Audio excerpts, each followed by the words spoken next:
Good evening, everyone. Hello and welcome to A Course in Miracles. We are doing daily lessons. I'm Cherry Angel here with my beautiful co-host, Karen Palmer. Hi, Karen. Hey. And we have a beautiful group here to hold this discussion tonight. We're missing our Auntie Jean. She's usually in here with us at this time, but there she is. See, I don't say her name and she pops in. You called her right in. So we're almost at the 1 week mark. We're at day 6 of this discussion and talking about the lessons. And I just am so in love with the way, Karen, that you open us every night to bring us to a good place so we can understand the lesson more fully. So would you do that, please? Oh, I'd be honored. Hi, Auntie Jean. So take a minute to just reflect on your day and just allow yourself to bring yourself right here and feel yourself just sitting wherever you are and letting yourself just reflect on your day. Think about all the beautiful living beings that you collaborated with today. And listen to this beautiful lesson. My holy brother, sister, think of this a while. The world you see does nothing. It has no effect at all. It merely represents your thoughts. And it will change entirely as you elect to change your mind and choose the joy of God as what you really want. Yourself is radiant in this holy joy, unchanged, unchanging, and unchangeable forever and ever.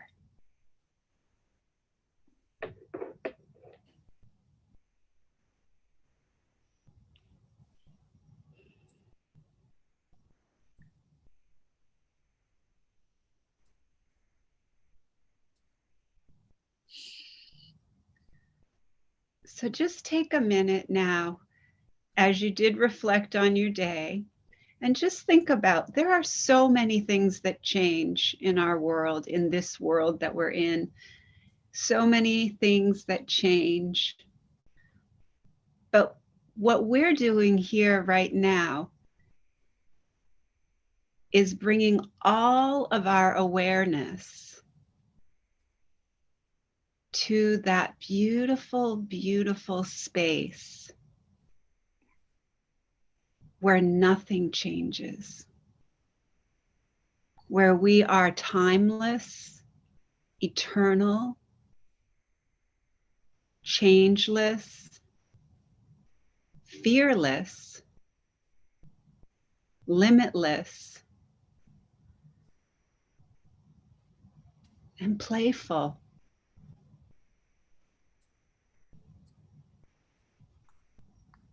Just let yourself sit in that space, thinking about all the brothers and sisters that you may have encountered today.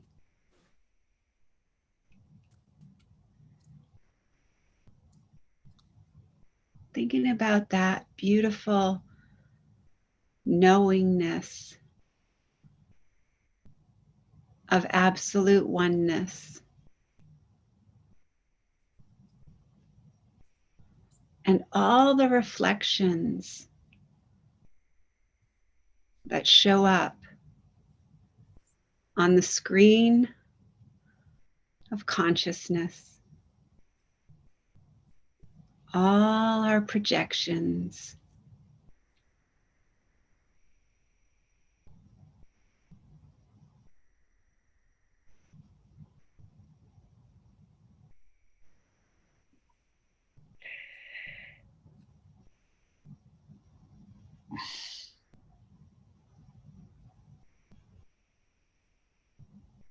And as you start to come back into this moment right here, think about all the things that you may have experienced with the lesson that we had. Did you have any upsets? Did you catch yourself and say, I'm never upset for the reason I think? I did probably 200 times. I think I did like 200 times. I was like losing count. I was like, okay. Good for you, Kim. Yep. I'm just too happy to be upset. Whenever it comes up, it shows up. I'm just too happy to be upset. And I am never upset for the reason I think. Never. And if you just start to pay attention to that, as soon as the upset comes up and you say, wow, this is a gift of grace. Here, oh, I'm upset. I have a gift of grace here. It's time for me to unpack this. It's time for me to unwrap this gift. So I'm excited to hear about everybody else and how everybody else is.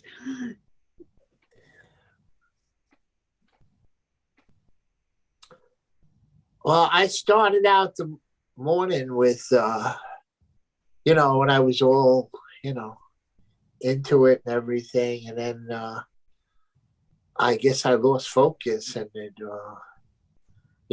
I got into the ego and not into the, it's a work in progress for me. For everyone. Yeah. So it's, I caught myself a couple of times, after I, and then, but other times it was too late. So I'm working on it. Gentleness. Yeah, it started out real good, and then. Remember, no judgment, just love to you. Yeah, I told him right to a night challenge. I want to go away to Michael's, and he would tell me answer it tomorrow.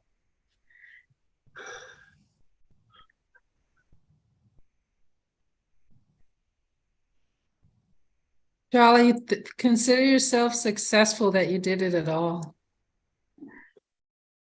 Yeah.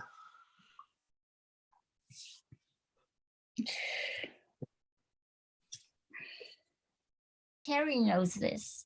Ron uses his computer on the kitchen counter. And it's always aggravating me. I get upset, because it's in the way and everything. But I stopped yesterday and asked myself, what am I really upset about? And I thought, well, it's because all the cords and everything are all across the counter, and so when I cook, there's no room, or when you do my kitchen's very, very small. And I says, well, what if I take the plug-in, the breaker that I have where I have it, and I move it instead of putting it in the kitchen. If I paste it on the wall by the side of him where the telephone used to be, we don't have one now, but it used to be, maybe you could plug stuff in there and then it wouldn't be across the counter. And the course has helped me to stop and think that way. And I did it and it worked. Now he's still there on the counter, but I'm not upset at it all the time because the cords are not there anymore. So, it really, the other great thing that happened today is Ron took me to Walmart, Teri. Oh, that's huge. That's huge. Yes, it is. Wow. I was going to go by myself and he said, would it help you if I went? I said, well, some of that stuff is awful heavy. And if I go by myself, I have to load it in the car all by myself and everything. He says, okay, I'll come. So he Oh, came. that's so sweet. Auntie Jean, that's beautiful. Even Yeah, small I baby will. step changes. That's awesome. Yeah. And I want to read it. I had written down a couple of quotes from Alan Cohen's book. And so I want to read this one because I really thought of you. This quote fits so perfectly. No one can drive you crazy unless you accept the passenger seat. Right? And so look at what you did. You got out of the passenger seat and you're going, oh, I can do this. I can make this small change. I'm not being driven crazy anymore. Right? So you took control. I love that. I love seeing the shifts and changes when we study these lessons. And it's like here it takes over, right? And says, hey, how about you do this? Yeah, I feel real blessed going through it one more time. I think I needed the 3.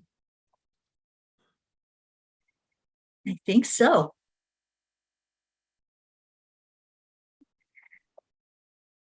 Okay. Anybody else want to share? And we have Suzanne and Julie with us online. Hi. I'll share. This is Sharon. I'll come off just for a minute. I got referred to an eye doctor from one eye doctor, and I have to close my eyes because I had my eyes dilated, so I'm not looking at everybody so much. Just a little segue. Yesterday, I found a meditative video that put me in the energy for about 10 minutes of these 4 angels: Ariel, Gabriel, Uriel, and Michael. So I did that in the evening last night, and Uriel and Michael brought tears to my eyes when I was in their energy. So I've known about this appointment for about a month, and I've had no concern. I wasn't thinking about it at all. And right before I left, I started getting scared. And that's when I was using, I know I'm not, I'm upset, not for the reason I think. I'm like, okay, I know I'm home. I know I'm safe. I know everything is fine. No matter what's going to happen, everything's going to work out. I took my cards, angel cards, and I said, okay, who wants to support me? And I drew the Ariel card. I'm like, dude, look at you. He just popped right out. I just said, oh, well, I'm good. But still, I was nervous when I got to the doctor. I don't know if you all had the same feeling. To me, at a doctor's office, if you're the receptionist or the one who takes you back, please have a little bit of lightness to you, a smile or something, because people are nervous to come. But the receptionist was dry. The person who took me out was dry. Just like, okay, I'm going to have to lift myself up. So I sit in a chair and she says, I'm going to put drops in your eyes and then I'm going to touch your eye. I'm like, wait, what? You're going to do what? And all of a sudden I had uncontrollable giggles.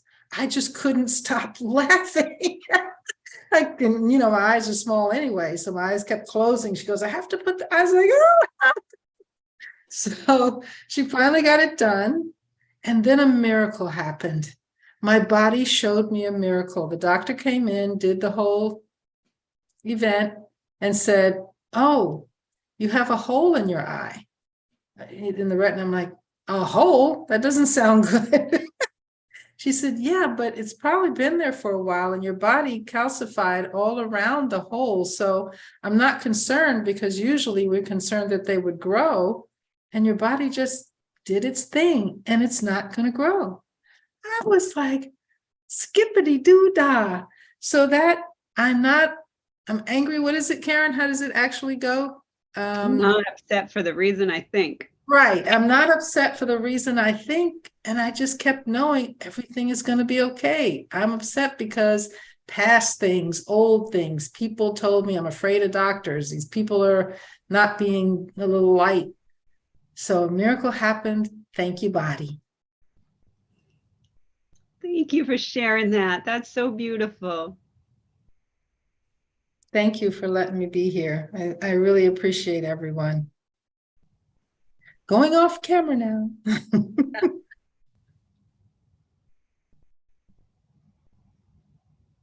Anybody else want to share? I can.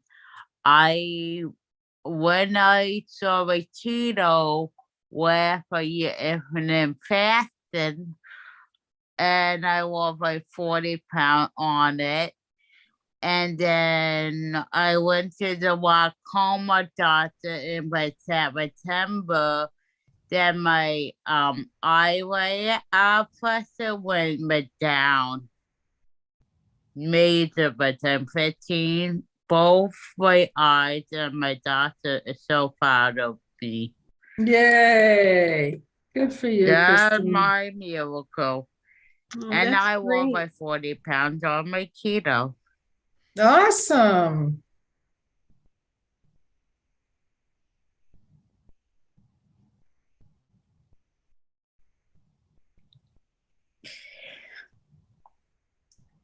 Okay. Well, Karen, I think we can move along to We're today's. ready for lesson 6?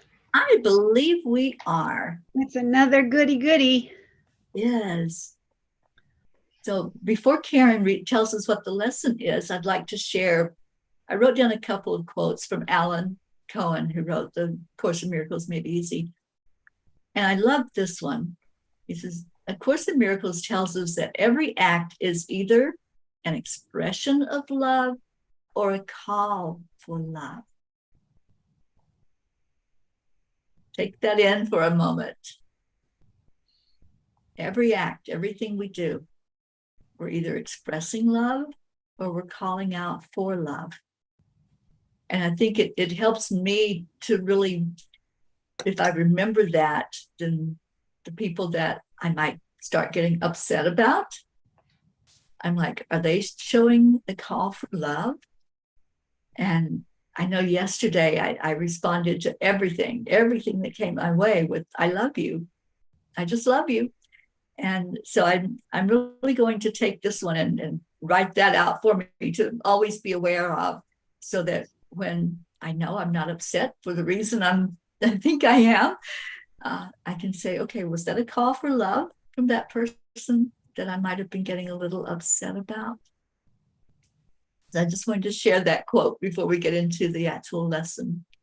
It's And perfect. Teri, could I just respond to that real quick? That when we respond outside of love with an action that's calling for love, I just got a thought in my head that we are love. So when someone is presenting not, it's disruptive to us.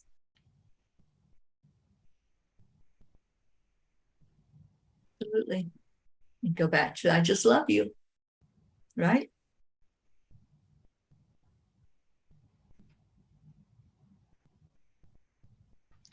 Okay. All right, so let's take a minute to take a breath and move to our lesson number 6. I am upset because I see something that is not there. The exercises with this idea are very similar to the preceding ones. Again, it is necessary to name both the form of upset, anger, fear, worry, depression, and so on, and a perceived source very specifically for any application of the idea. For example, I am angry at blank because I see something that is not there. I am worried about blank because I see something that is not there. Today's idea is useful for application to anything that seems to upset you and can be profitably used throughout the day for that purpose.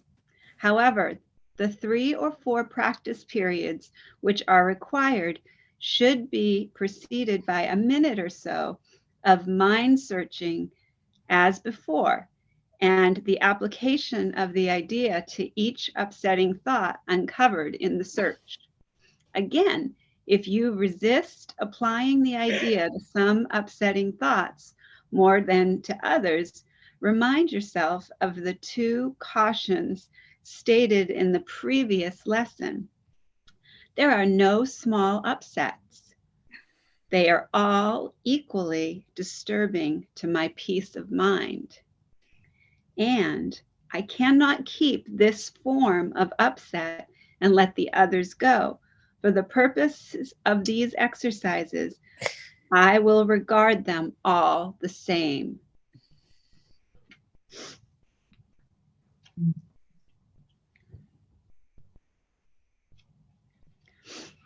And then the short one here that I have,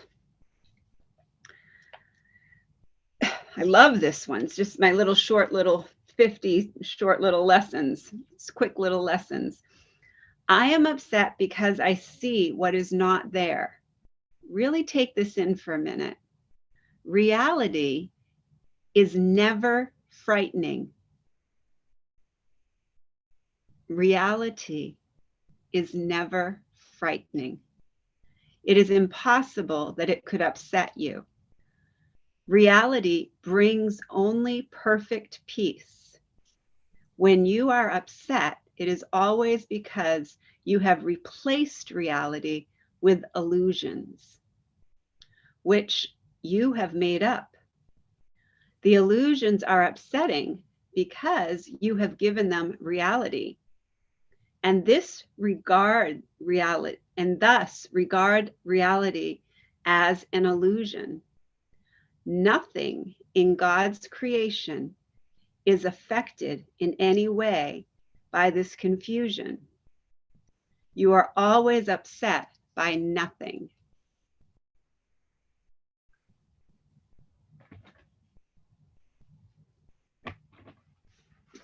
That's pretty intense. Yes, it is. That's a pretty intense lesson. But if we really take it to heart and we think about the real world, what is the real world? The real world is our true heart. It's where we live in the land of love, in the land of make-believe, where we're in the land of make-believe, where we pretend that we're separate from each other and we're all, dealing with whatever private situations we have, instead of knowing that we're the absolute oneness. Then yeah, that's scary. That's an illusion and it's not real.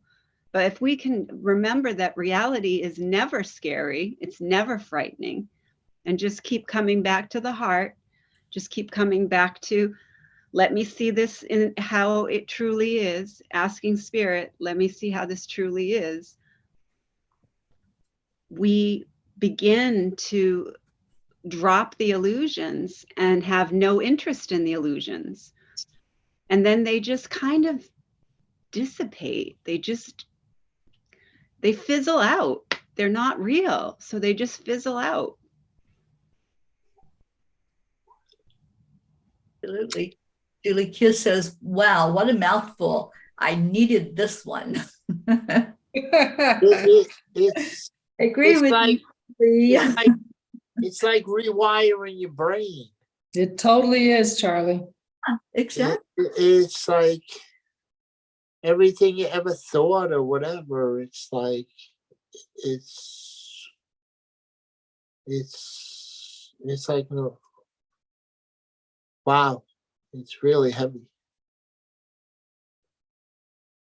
I agree. Yeah. Mhm. And wow, if everyone could do this and relate to that, what a world we'd have, huh? Totally, Charlie. Yeah. But it only starts with us, because we are that world. So, everything that we are doing for the collective. So everything that happens through us, as we forgive, we add to a forgiven world. We add to experience of a beautiful, loving world. And every time that we choose to be frustrated, upset, irritated, believing in the illusion, we go into the illusion. We add to the illusion. We are always adding either to the love or the illusion. It's really simple. Yeah. The only one who wants to complicate this is the ego thought system. And the Right. ego thought system is not you. You're not your ego. There is no ego. It's completely not. An ego is just a bunch of thoughts that you believed you were. They're none of them are true. The ego thought system is just a system. It's just a program. It's like a computer program.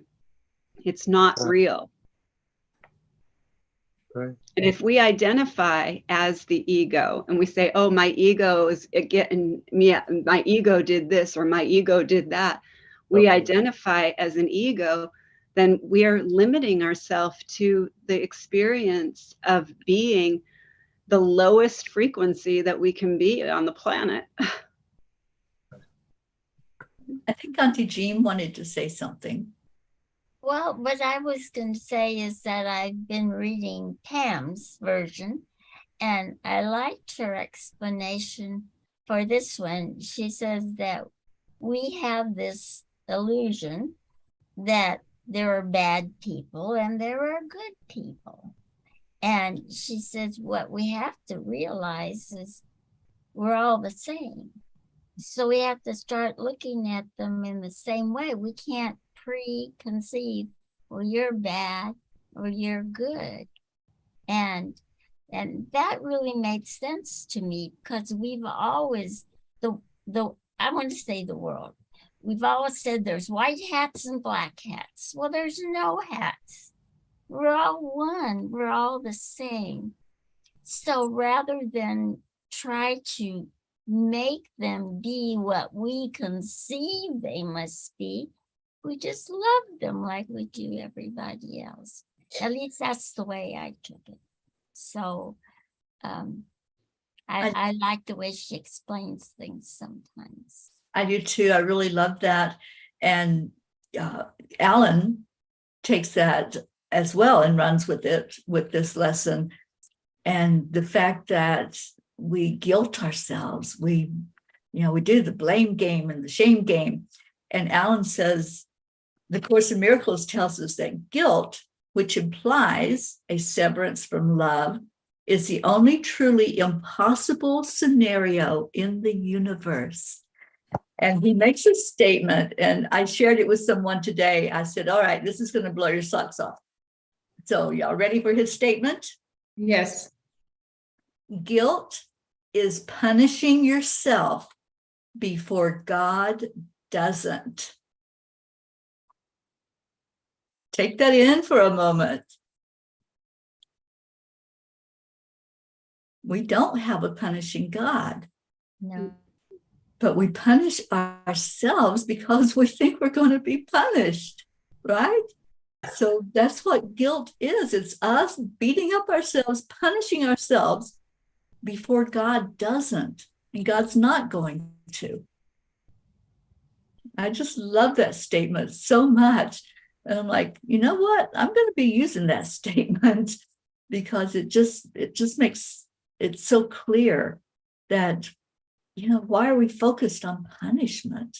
Are we focused? It was so clear to me. It was so clear that was the gift that this blessing really was for me, was to know that I myself had been projecting an angry God onto all the people around me.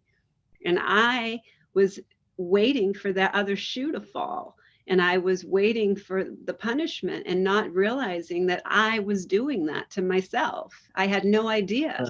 It's under the consciousness. And so if, when we start to allow ourselves to be more aware, I'm constantly saying, I forgive myself for being unaware. I forgive myself for being unaware. It's so gentle when you say it to yourself. I forgive myself for being unaware. I just didn't know I was doing that. It's like the last sentence in Pam's. It's but when I train my mind to see them differently. Yeah, exactly. Exactly. Go ahead, Kelly. I just want to share. We have royalty in the house. Our little prince is here. Oh, Prince, bless you, honey. And he says, I work hard at not doing that. I feel like I never do enough. It's an ongoing work in progress with me. It is with all of us. Oh, yeah. It was such a freedom when I realized I had done it. And I could just say to myself, I've been doing that my whole life. I've been doing that. I didn't know I was doing it, but I was doing it. And it was like total freedom when I realized, oh, there is no angry God. There is no angry. All these people aren't angry at me either. And there is no guilt. There is no shame. There is no blame. It's all in my head. And I can easily give this over to spirit. That's part of the illusion. Mm-hmm. Yeah. I love this. I love this lesson. I can't wait till we hear what you all found out as you do the lesson. And Charlie, I encourage you to do this one, to really put an effort into saying this at least 3 times during the day tomorrow. Yes. He's gonna play freedom. over with Saint. You And too. probably with Everybody. playing over food. Yeah, Yeah. there's real freedom in noticing and becoming aware of where you are projecting. And also there's real freedom in accepting that I did it to myself. I did it to myself, and I can stop anytime. That's right. Clean slate. Nobody's doing this. There's nobody doing this to me. I am completely free to change my mind at any moment. And that is complete freedom to me. I mean, that's my opinion, but that's been the greatest gift that I have found in this experience for me, in one of the most challenging experiences I've ever been through. I realized that I've been doing that my whole life. And when I stopped, everything changed. I mean, as soon as I stopped, everything changed. That's wonderful, Karen. Yeah. The only person we can change is ourselves. You know, look at Jean with her example earlier. The only person she could change was her. You know, we can't expect somebody else to change because we are upset about something. Yes. Yeah. Well, All right. Sorry, did I was somebody? going to say, looking deeper into that about the computer and the wires, I think that the anger, I should say the irritation, but in actuality, there was some anger because I thought he was disrespecting me. Mhm. And I realized that's not true. Ron would never disrespect me. So that anger was just totally wrong. And with one little solution, I solved the problem. So. You took that holy moment and you said, I've got a clean slate and here's what I'm going to do with it. That's the lesson. If we all could just stop, just pause, hit that pause button, and what am I thinking? You know, and then, hey, there might be a solution outside of him changing. I'm going to change. Exactly. Yeah. We are out of time. I want to thank everyone for being here. Prince sends love to everyone. And Julie Kiss, thank you for being here. She says, I learned so very much. Suzanne, thank you for being here. Everyone that was listening or will listen on the replay,